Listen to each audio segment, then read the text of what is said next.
এবার নিজেদের রক্ত দিয়ে প্রধানমন্ত্রীকে চিঠি লিখলেন বেসরকারি শিক্ষকরা। এদিকে আরেকটি সংবাদে বলা হচ্ছে, এমপিভুক্ত শিক্ষকদের জন্য একটি দারুণ সুখবর দিল সরকার। এই সংক্রান্ত একটি প্রতিবেদন শিক্ষাবার্তা.com নামক অনলাইন পত্রিকা প্রকাশ করে। পত্রিকার শিরোনামেই বলা হচ্ছে, শিক্ষার মানোন্নয়ন করতে সব শিক্ষকদের চাকরি জাতীয়করণের সুপারিশ। এই সংক্রান্ত বিস্তারিত তথ্য জানাবো আজকে ভিডিওতে। প্রিয় ভিউয়ার্স, আজকে নতুন ভিডিওতে সবাইকে স্বাগত জানাচ্ছি। আপনি যদি আমার চ্যানেলে নতুন হয়ে থাকেন তাহলে এরকম গুরুত্বপূর্ণ ভিডিওর আপডেট পেতে চ্যানেলটি সাবস্ক্রাইব করে রাখুন।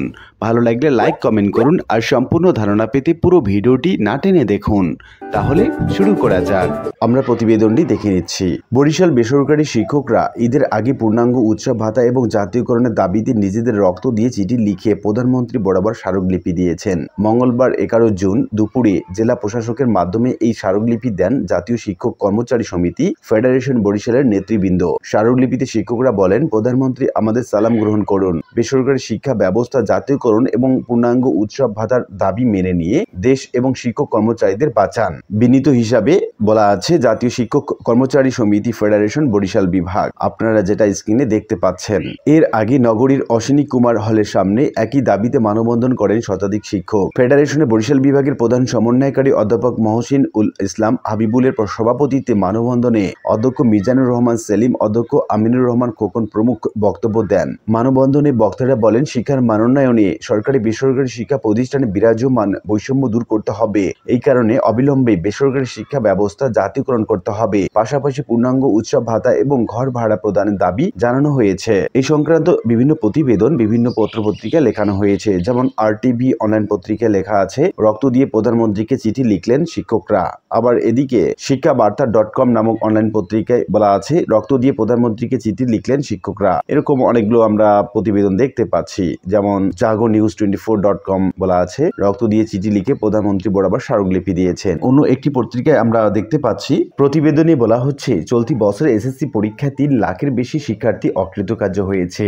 এসব শিক্ষার্থীকে বিকল্প ব্যবস্থা ট্রেড ভিত্তিক দক্ষতা উন্নয়ন প্রশিক্ষণের আওতায় আনার সুপারিশ জানিয়েছে গণসাক্ষরতা অভিযান।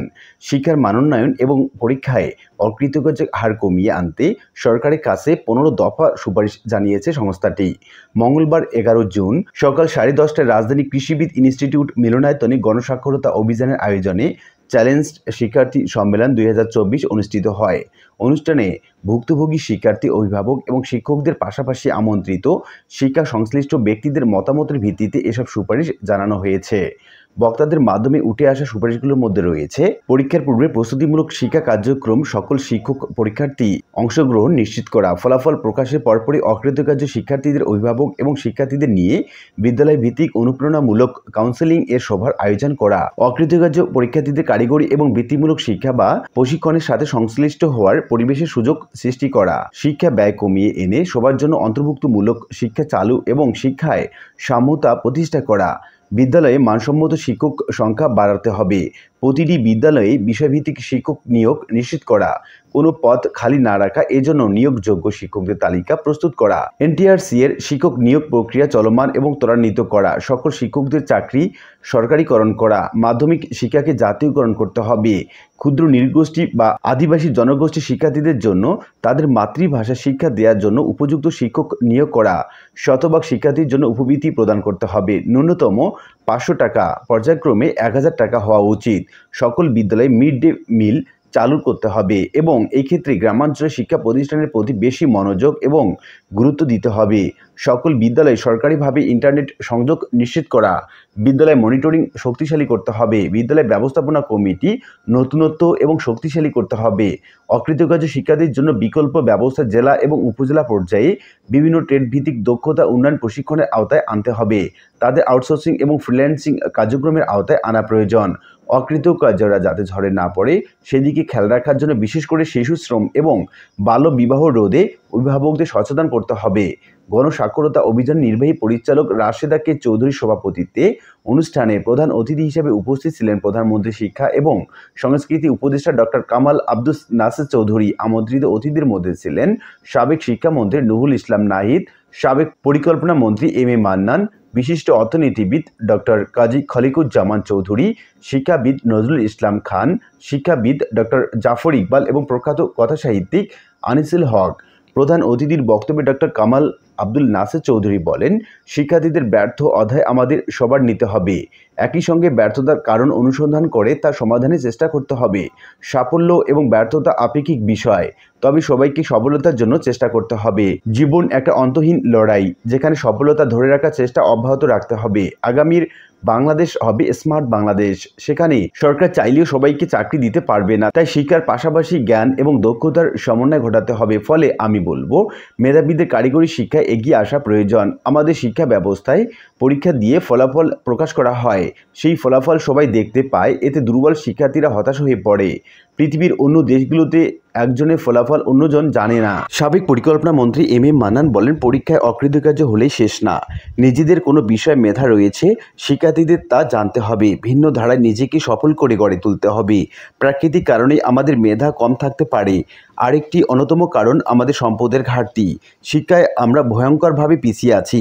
শিক্ষায় আমরা কোনো জায়গায় আছি এবং ভবিষ্যৎ প্রজন্ম কোথায় যাবে জানা নেই। এর বড় কারণ আমরা ভূতলে বাস করছি, পাতালে বিনিয়োগ করি। ফলে ব্যয় সম্পর্কে আমাদের আরো সাবধান হতে হবে। শত প্রতিষ্ঠার পরও অকৃতকার্য শিক্ষার্থী থাকবেই, তবে সেই হার কমিয়ে আনার দায়িত্ব সরকারের। সাবেক শিক্ষামন্ত্রী নুরুল ইসলাম নাহিদ বলেন, জার্মানিতে 85% শিক্ষার্থী টেকনিক্যালে পড়ে, আমাদের এই হার 8.5%। আমাদের শিক্ষার্থীরা ডিগ্রি সার্টিফিকেট নিয়ে বিদেশে গিয়ে শ্রমিকদের কাজ করতে হয় দক্ষতা না থাকার কারণে। অর্থাৎ শিক্ষার্থীদের শুধু সার্টিফিকেট নয়, দক্ষতা এবং জ্ঞান থাকতে হবে।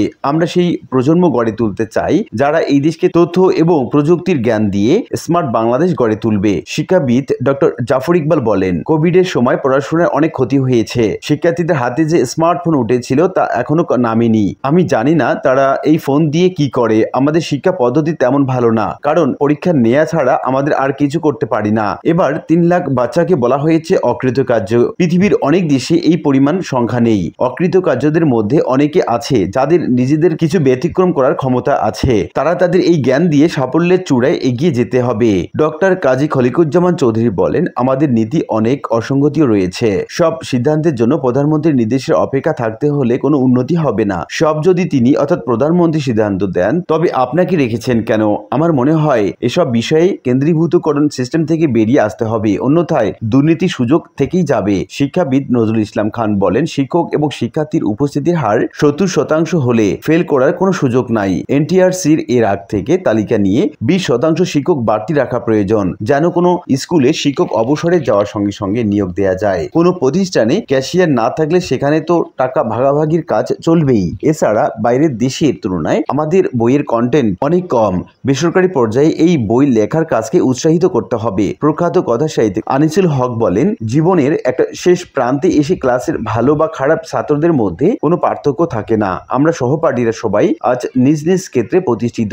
শ্রেণীকক্ষে অকৃতকার্য হওয়া মানে জীবনে বিফল হওয়া নয়, প্রতিটি জীবনই সফল হয়। তবে সততা, নিষ্ঠা, দেশপ্রেম থাকতে হবে এবং দুর্নীতি থেকে বিরত থাকতে হবে। তবে আমাদের ডাক্তার, পাইলট বা ইঞ্জিনিয়ার এই ধরনের কর্মযজ্ঞের জন্য অবশ্যই ভালো শিক্ষার্থী প্রয়োজন।